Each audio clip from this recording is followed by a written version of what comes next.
વિશ્વ તમને એનું વળતર આપશે, છાંયો આપશે, ફળ આપશે, ઓક્સિજન આપશે અને સજીવ સૃષ્ટિને મોટી મદદરૂપ થશે. ઓઝોનના પડને ઓછો કરશે કે જે દરેક આખી દુનિયાનું ભલું વૃક્ષ કરશે. એમ વૃક્ષો જરૂરી છે. ઘણી જગ્યાઓ પડી છે, પડતર છેડા બધા એમના પડ્યા છે. એ વૃક્ષો વાવી અને એ એક ગુમનામ ફિક્સ જેવું છે. એ ક્યારે પાકે તમને ખબર ના રહે અને એ થઈ જાય એમ આખું. તો જય માતાજી મિત્રો, આજે હું તમને દેખાવા જઈ રહ્યો છું કે વૃક્ષ કેવી રીતે વાવવું જોઈએ જેથી તે 100% સફળ થઈ જાય. તો એક વન અધિકારી જોડે આપણે શીખીએ કે કેવી રીતે વૃક્ષ વાવવું જોઈએ. તો જો મિત્રો, આજે અમે અમારા જમ્બો કેસરનું વાવેતર કરવા જઈ રહ્યા છીએ. તો માહિતી આલો, આશીષ, દવા કઈ કઈ છે? આ દવા કઈ કઈ છે? આ છે આ ઉદયનાશક છે. ઉદયનાશક. ઉદયનાશક. અને આ પાવડર જંતુનાશક. એ જંતુનાશક એમ. તો જો મિત્રો, આ 1.5x1.5નો પહેલાં સૌપ્રથમ અમે ખાડો કર્યો તો 2 દિવસ પહેલાં. પછી એની માટીને આ રીતે મિત્રો સુકાવા દેવી પડે. જો આ થેલી કાઢી નાખવાની આખી. જો મિત્રો, સૌ પહેલાં આવી રીતની થેલી કટિંગ કરી નાખવાની. જો આ રીતનો મિત્રો અમે 1.5x1.5નો ખાડો કરી નાખ્યો છે. એમાં જંતુનાશક અને આ રીતની ઉધઈનાશક દવાઓ નાખી દીધી છે. જો કોઈક આ રીતનું પહેલાં આખો રોપો છે ને એને મીણિયાથી દૂર કરી નાખવાનો. હવે તમને આંબો બતાવી દઉં અમારો જમ્બો કેસર. જો મિત્રો, આંબો છે અમારો જમ્બો કેસર.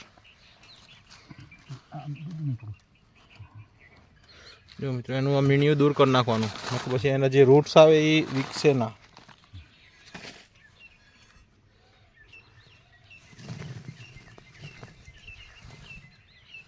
મિત્રો, આનો ખાડો કરીને 2 દિવસ પડ્યો રાખવો પડે. 2 દિવસ ખાડો ખોદીને રાખવો પડે.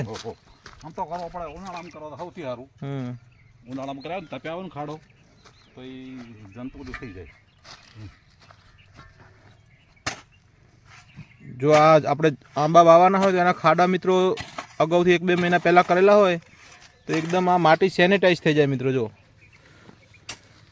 જેમ કે આપણે સેનેટાઈઝ થઈ જાય, આમાં કોઈ જંતુનાશક જંતુ ના હોય. ધ્યાન રાખવાનું. જોની અંદર કોઈ જાતનું ઘાસ વધારાનું ના જાય એ ધ્યાન રાખવું પડે.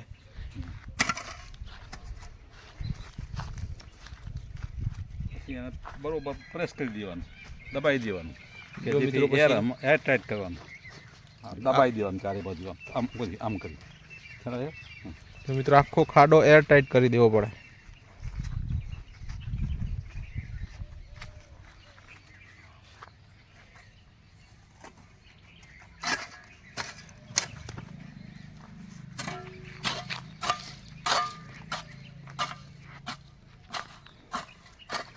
જો આપણે તમને આખી ટેકનિક દેખાડી દઈએ કઈ રીતે એનો ખાડો કરવો.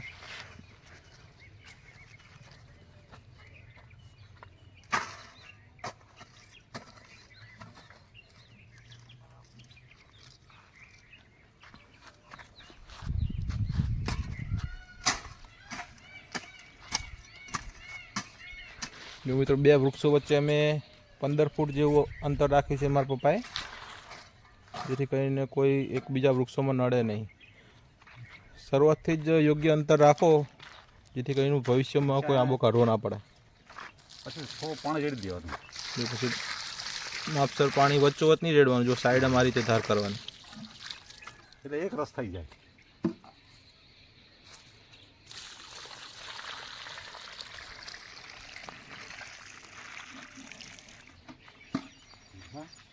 રેડી.